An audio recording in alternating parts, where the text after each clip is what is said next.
Well, autumn is here, or fall if you're one of our American cousins. Now, Alan's put together a fantastic demonstration showing you how to make a traditional British harvest loaf, which you'll be able to make and decorate your kitchens with. So just enjoy this. Now, it's very easy to make salt dough. All you need is a windmill. Well, you don't necessarily need a windmill, as long as you've got some flour.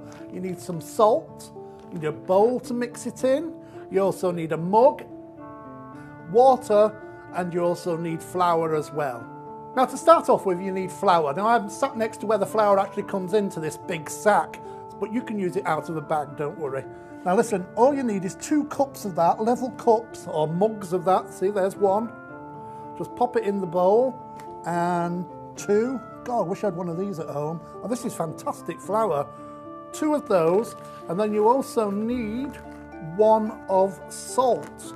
Just ordinary salt, that's all you need. So it's 2 to 1. Anyway, so that's 2 to 1, and then all I'm going to do is mix that in like that together. So simple, you don't need anything else. Oh, this just feels fantastic. And then all you've got to do is dribble it in some water, like that, and then just mix it in. Start in the middle and just whisk it round with your fingers like that. Now, it doesn't matter if you wash your hands or not here, but it's a good advice if you do, because nobody's going to be eating this with all that salt in. So that's a bit dry, so I'm just going to add a little bit more water. Keep mixing it in. Now you want a nice paste here, so it's really kind of easy to use, and it makes it almost like marzipan. This seems like it's going to be perfect. Just mix it in. And now you can see this, I've got this into a nice ball of dough. So I'm going to take away the bowl, and before I put this onto the board, I'm just going to sprinkle a little bit of flour on there like that, stop it sticking. And then what you've got to do is just knead this, just really knead it. Just putting your hand through it like that, rolling it over. Just keep doing that until it's lovely and smooth. And then what we'll do is put it to one side just to rest. So the salt dough is now nice and rested, so I can make my Harvest Festival loaf. First of all, roll it into a nice fat sausage and divide it into 3. You know, they've been celebrating harvest in every country, and every civilization has got some way of celebrating harvest, haven't they? It could be fish from the sea, etc. This is a wheat harvest. So I've divided that into 3, and I've wrapped the 2/3 into polythene there to stop it getting a skin over the top, so it's nice to work with later on. Now, I've put a little bit of flour onto my work surface there, and I'm going to roll it out. Roll it out, think about making a pizza base. You just roll it nice and flat like that. Then you've got your template, cut that out, and put that over the top of your dough, and then cut that out. Very clever. Do you know where the word harvest came from? No, but you're going to tell me, aren't you? The Anglo-Saxon Harefest, meaning autumn. Autumn? Oh, fabulous.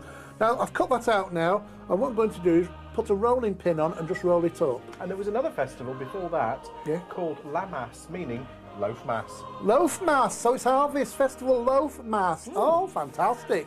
Now I've put this onto a baking sheet there, and then I can do the next bit, which is this. Nice long sausage, bit more dough, and then cut that into little chipolatas. And then roll these nice and thin. They almost look like mice's tails, or long fiddly worms there. And they're going to be the stalks on the Harvest Loaf. Now the modern Harvest Festival, the one as we know it, started in 1843. With a Cornish vicar called Robert Harker, who invited all of his parishioners round to celebrate and give thanks for the harvest. Oh, he was nice, wasn't he? Yeah. He had a bit of a party, and all that spread from this. Brilliant. Now listen, you see what I'm doing here? I'm sticking the stalks on. First of all, I actually brushed it with some water, and then just put the stalks on, nice and thin, and then just layer them up so you get a nice bunch of stalks there, and just trim it with a knife. Now I'm going to make the Harvest Festival loaf, the heads of the wheat corn there. Ooh. Now roll it out again into a nice big rope sausage there, and divide it into little pieces. Try and get every piece more or less the same size, then that helps the look of the whole thing when you've finished it. Roll it into a bowl first, and then roll it into a nice thin sausage like that. And then take the edge of your hand and just roll down one side to get a nice pointed look. Now the Americans have a very special Thanksgiving, in fact it's called Thanksgiving, which they celebrate on the 4th Thursday of every November. Do they? Oh, tell me more about that. I've got an interesting bit coming up here. Look, you can just cut it one side using scissors of the wheat sheaf head there, so you're forming like the little husks. Is that what they're called? Husks? That's right. Oh, so I've done one side, and now do exactly the same on the other. Even you could do this, couldn't you? Mm-hmm. Simple, anybody can do it.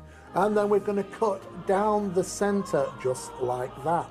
Now, the first Thanksgiving in America was celebrated in 1621. Was it? Yep. Now listen, I'm going to stick those heads on there now, but before you do, just go around with some water again. It's important putting your water on there because otherwise they won't stick together. It'll just all disintegrate once you've actually kind of baked it. So start off with your first one, nice and neat in the middle, and we're going to go all the way around, just making more heads as you go and just adding to the design. And it was enshrined as a public holiday during the tenure of Abraham Lincoln. What, Thanksgiving was? It was. Oh. I wish I had Thanksgiving in this country as well. It'd be like having 2 Christmases, wouldn't it? I think you could just about cope with one. No, really. Can you see how this is building up? See, anybody can do this. Or you just automatically come together. All you've just got to do is put one next to each other and just go round. Now, you're left with a ball bit in the middle. Do you see that ball bit in the middle there? I did. What are you getting now, at? listen, you've got a ball bit as well, but you can't cure it this way. Take another one of those wheat sheaf heads there and start in the middle.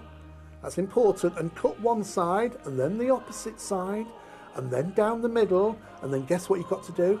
Go on. Turn it round. Turn it round, yes, and do exactly the same the opposite way. Then it looks like you've got 2 wheat sheaf heads there stuck together. And then you just gently put that in the middle of the ball bit there and just gently press it down. And you've finished. Voila! Your wheat sheaf. Fantastic. Now, guess what I'm going to make you? Go on. I've got a little bit of dough here. I'm going to make the Harvest Festival mouse that goes on the loaf. First, take a little bit and just roll it into a long, thin strip to be the tail. Make it nice and pointed on the end. A little bit of water on the loaf, and then just twiggle it onto the loaf there, ready to put the body on. Now, that's another ball of dough there, and then just roll down one side so you form like a pear shape, really, a bit of a pear, so it's got a nice big fat bun there at the back. And then what you can do is put some eyes on. Now, to make the eyes, I've just got some cloves there. So just push those in either side. And you can see the mouse is coming together just by doing that. But I'm going to give it some ears. Give it some ears. I'm going to use the scissors there, just like I did with the wheat sheaf heads there. Just cut either side, and you've got the ears to the mouth. Then just stick that onto the bottom there of the wheat sheaf, and you've got the traditional Harvest Festival loaf finished there. Don't know, fantastic? It does. Now listen, we're going to bake this. Now, traditionally, salt dough should be baked very, very slowly in a very low oven or left to dry. But I want it to look like bread. So I'm actually brushing it with some beaten egg here, and then that'll give it a nice shine. So I'm going to pop it into a nice hot oven and then just flash that for about 5 minutes till it's brown, then turn it off and leave it in overnight. So it's been in there about 8 hours now and it's completely dry, but then put it on a wire rack there so it carries on drying. Any moisture in there will come out, and there you've got one little bit of a decorative wheat sheaf there. You can hang it on your walls or do what you like with it. Now this one's a little bit shiny. Yes, I know I burnt this one, you can see. But give it 3 coats of varnish, but not the back, because if there's any moisture in there you want it to evaporate.